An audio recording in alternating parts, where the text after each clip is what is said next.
Halika na, sabay tayo. At kung sinong may gusto, dahil sa tubig alat, likas na yaman to. Welcome back mga kaspiro. Samahan niyo akong muli sa aking pamamana ngayong araw. Solo dive lang tayo. At syempre welcome po sa mga bago pa lang. Let's go.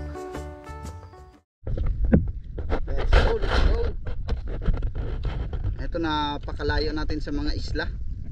Nandito tayo sa gitna halos.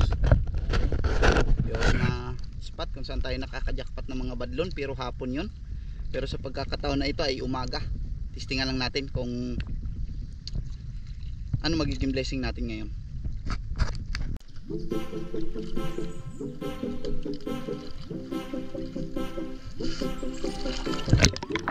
Ito ang sumalubong sa atin na visibility mga kaspiro. Napakalabo.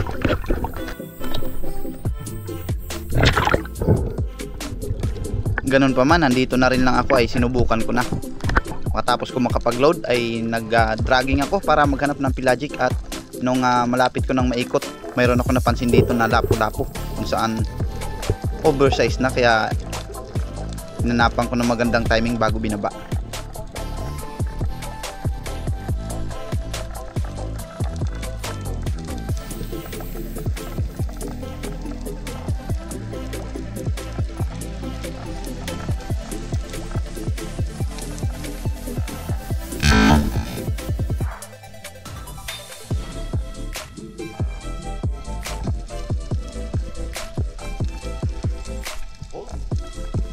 Napakaganda ng patama natin mga kaspiro, napisngi siya. Kung sa icebakan ay mahal yung presyo ng mga ganitong isda, lalo pat maganda yung pagkakatama, hindi naabot ang katawan, kaya ito talagang nasa 300 plus sana yung kilo nito kung sa mga sariwaan. Pero dahil walang sariwaan dito, kaya sa palengke na lang siya.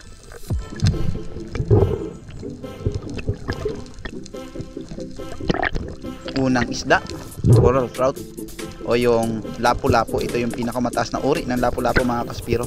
Tinatawag ito na senyorita.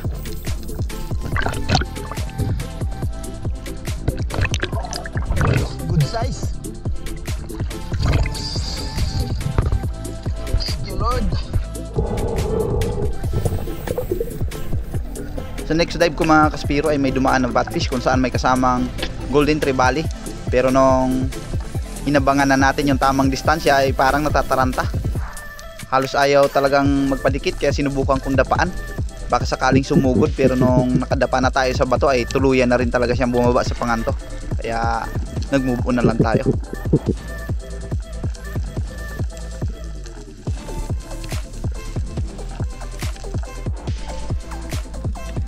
Palutang na ako mga kaspiro nung mapansin kong merong lapu-lapu o yung coral trout na nasa panganto na nakaharap sa akin, kaya nag-ipon ako mas maraming hangin para maisagawa yung muling pagsisid.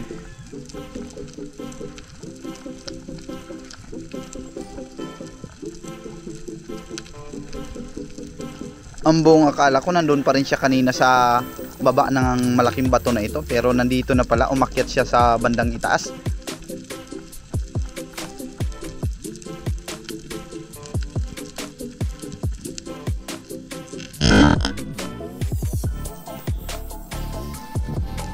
Mabuti na lang mga kaspiro, hindi tuluyang umalis. Humarap siya sa atin matapos niyang makadistansya, kaya naisagawa natin yung tuluyang pagpana sa kanya. Kaya lang ay medyo nahirapan ako sa pagtanggal nito. Hindi ko alam kung bakit. Hindi naman gaanong maganda yung pagkakatama. Palagay ko ay iba yung direksyon ng pinuntahan ng ating flapper, kaya nahirapan ako sa pagtanggal. Kinailangan ko pang umakyat sa bangka para tuluyan nating matanggal ito.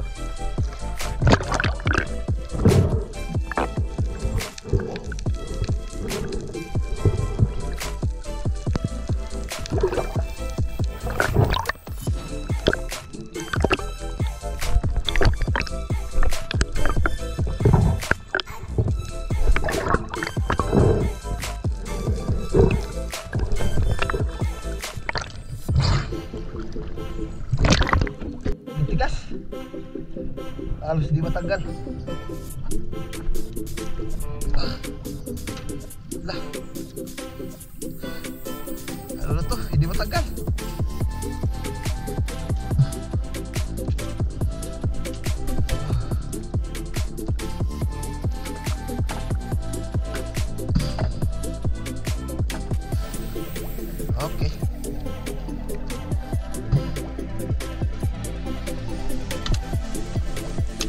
Pagkatapos ng pangyayaring ito mga kaspiro ay nagdesisyon na akong lumipat ng ibang spot dahil medyo lumalakas na yung amihan, kaya patabihan muna ako.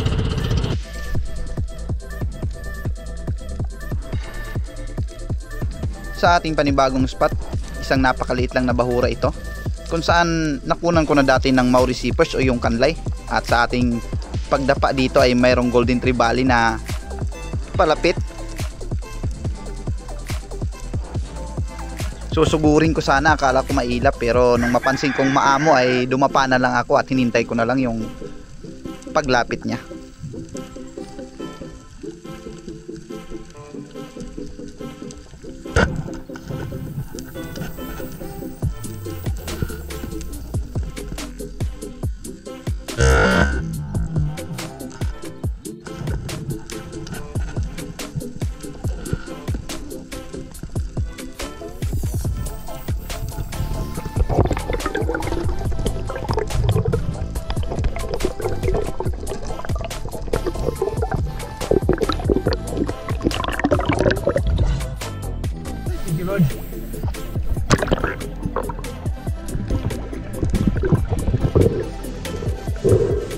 Pagpasensyahan nyo na po mga kaspiro kung matagal tayo nakapag-upload dahil sunod-sunod yung malakas na amihan dito sa amin, kaya nga nagdesisyon na akong pumasok na ibang trabaho, pero hindi ako tumagal. Isang araw lang ako sa aking pinaplayan na trabaho, natanggap naman ako, pero mas pinili ko talagang bumalik sa pamamana.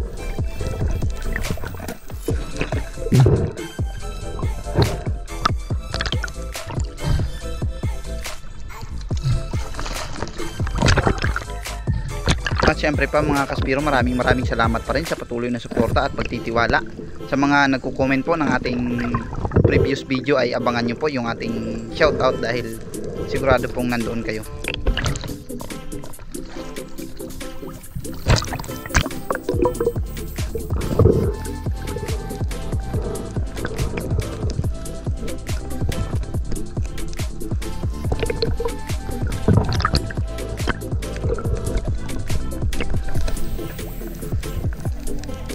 Kung kanina mga kaspiro pinakitaan tayo ng badlon, pero sa pagkakataon ito ay talagang tuluyan na nating nahuli. Yes.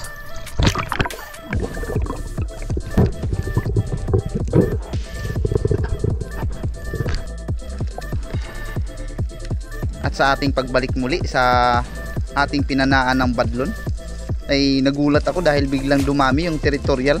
Mayroong mga yellow spotted at may mangrove snappers din, pati na rin yung oriental sweet lips.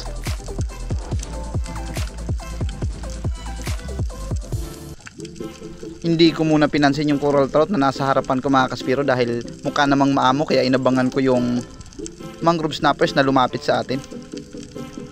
Medyo maamo naman yung kanyang pagkilos, kaya malaki yung posibilidad na lumapit talaga ito.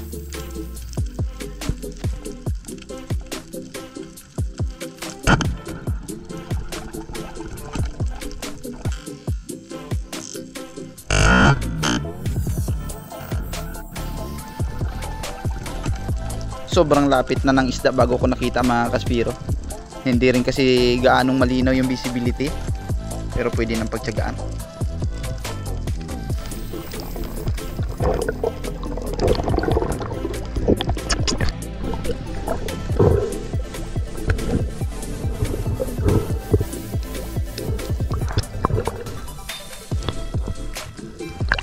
Mga gat o mangrove snappers, iso naman yung tawag ng iba.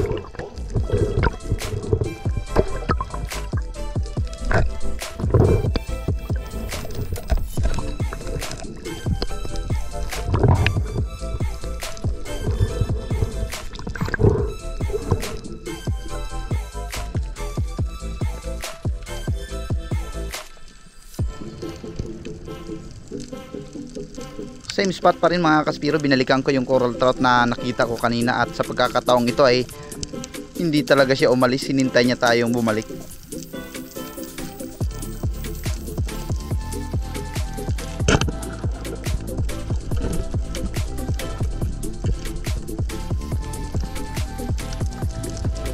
Sobrang amo ng isda na ito kahit na nabulabog na natin nung pumana tayo ng mga gat.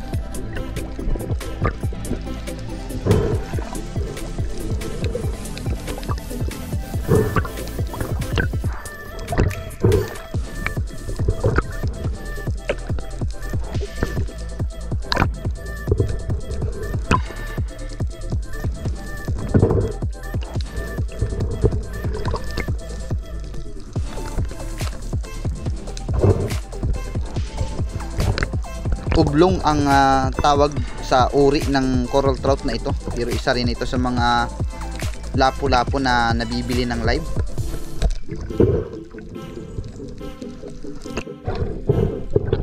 Against the light yung pwesto natin mga kaspiro, pero napansin ko talaga yung tangigi.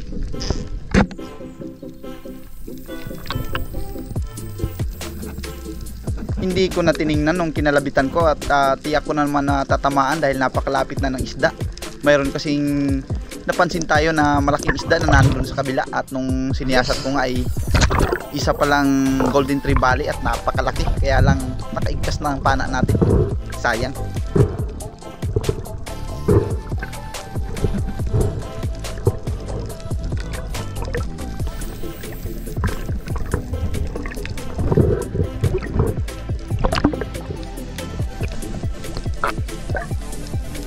Pero ayos lang yun dahil mayroon din naman tayong napana na kingmak o tangigi.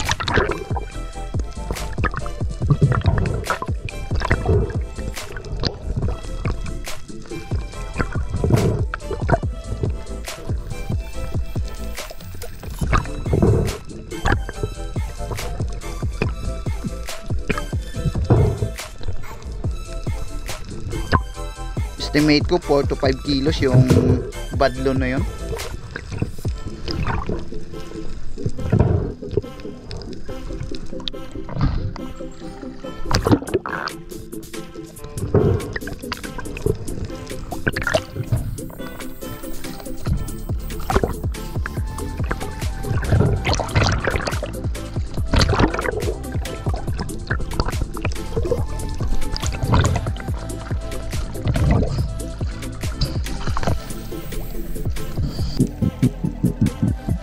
Agad kong binalikan matapos kong makapag-load ng ating pana mga kaspiro. Sa pagbabaka sakali, inabaka nandoon pa yung golden trevally at sumalubong sa atin. Pero sa pagkakataong ito, isang coral trout yung ating nakita, pero hindi ko agad pinana yan dahil nag-fish call pa ako. Baka sakaling bumalik pa yung golden trevally na nakita ko.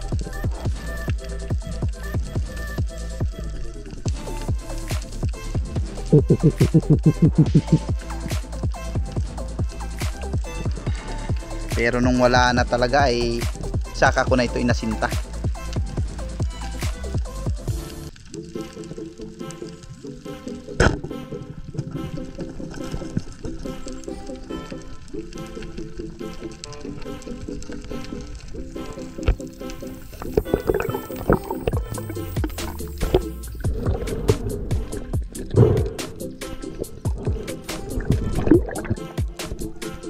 Sa sobrang lapit ay tagos sa ating shooting line o monoline na ginagamit.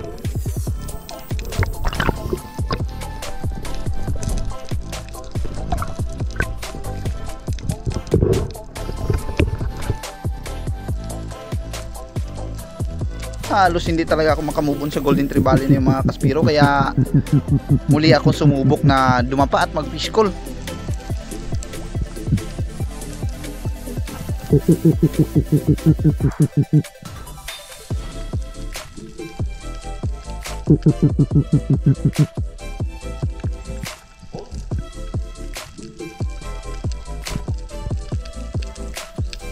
Hanggang sa mapansin kong mayroong papalapit na goldfish.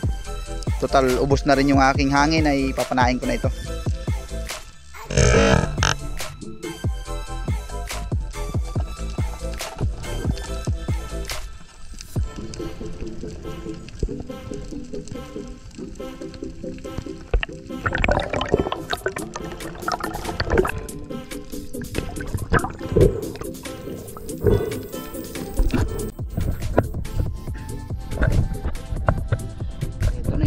Last na isda natin, kaspiro, yung lapu-lapu, at yung panghuli natin na pana ay yung goldfish.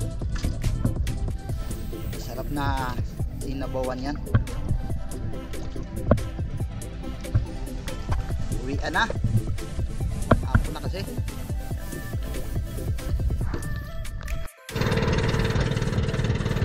Right, nandito na ako sa tabi na kaspiro. Yung ating kinaya sa buong maghapon.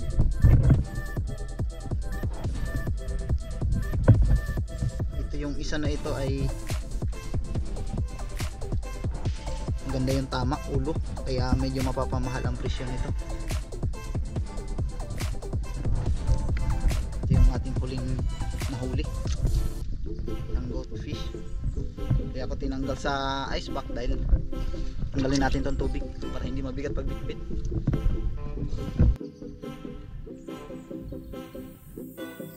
Ang kinita natin ngayong araw mga kaspiro, yung binayaran sa palengke ay 650 at 220 naman yung doon sa may badlon na hindi nakasama sa palengke dahil sinalubong sa atin ng customer natin sa Pantalan pa lang, kaya hindi na nakarating ng palengke. Marami pong salamat sa mga solid supporters natin, kay Pin Expert One Life History, kay Erlin TV, kay J Adventure, kay Latbel, kay Rogelio Sosalo, Christian Espiron and family, Denise De La Cruz and family ng Nae Cavite, kay Sir Danilo at sa anak niya si Chuds Prince Adalin, ganoon din kay Nexon Echon, Karinyo Kayadong, kay Jerlyn Agbay, kay Sir Sator Pepe, kay Jose Roldan Journalist, kay Romel Navarrete, kay Rubin Lara, kay Villegas, kay Sir Sotero Abad from Isabela Negros Occidental, kay Jaya Burgos, Jewel Kaibog, M4J23, kay Robe Lara, kay Ibone Mercado, Modesto Paul, German Ibona from Dumaguete City, kay Jasper TV, ganon din po kay Jermaylan, kay Nilian Talisik, kay Bro Arbok TV, kay Tarzan ng Palawan, kay Juleto Cuesta, kay Abloy Galieto at kay Sir Fishing and Cooking with Lakay. Maraming salamat po.